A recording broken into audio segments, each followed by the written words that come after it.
जय माता दी। राधे दर्शकों आइए जानते हैं नवरात्रि में पूजन कैसे करना है और इसके क्या नियम है। तो दोस्तों हम आपको बता दें, अश्विन शुक्ल प्रतिपदा को ब्रह्म मुहूर्त में स्नान करें। घर के ही किसी पवित्र स्थान पर स्वच्छ मिट्टी से वेदी बनाएं। वेदी में जौ और गेहूं दोनों को मिलाकर बोएं।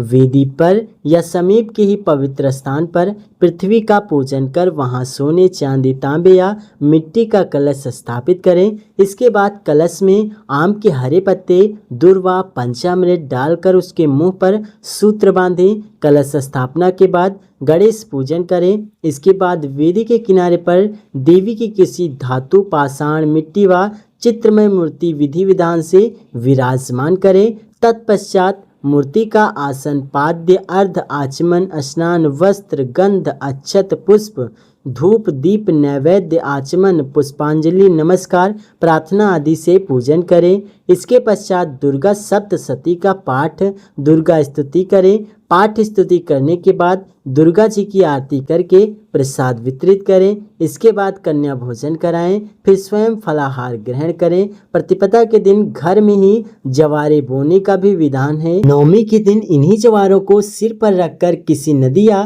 तालाब में विसर्जन करना चाहिए। अष्टमी तथा नवमी महातिथि मानी जाती है। अष्टमी तथा नवमी महातिथि मानी जाती है। इन दोनों दिनों में पारायण के बाद हवन करें, फिर यथाशक्ति कन्याओं को भोजन कराना चाहिए। अब आइए जानते हैं नवरात्रि में क्या करें और क्या ना करें। इन दिनों व्रत रखने वाले को जमीन पर सोना नहीं चाहिए, ब्रह्मचर्य का पालन करना चाहिए। व्रत करने वालों को फलाहार ही करना चाहिए। नारियल, नींबू, अनार, केला, मौसमी और कटहल आदि फल तथा अन्न का भोग लगाना चाहिए। व्रती को संकल्प लेना चाहिए कि हमेशा क्षमा, दया, उदारता का भाव रखेगा। इन दिनों व्रती को क्रोध, मोह, लोभ आदि दुष्प्रवृत्तियों का त्याग करना चाहिए। देवी का आह्वान, पूजन, विसर्जन, पाठ आदि सब प्रातः काल में शुभ होते हैं, अतः इन्हें इसी दौरान पूरा करना चाहिए। यदि घट स्थापना करने के बाद सूतक हो जाए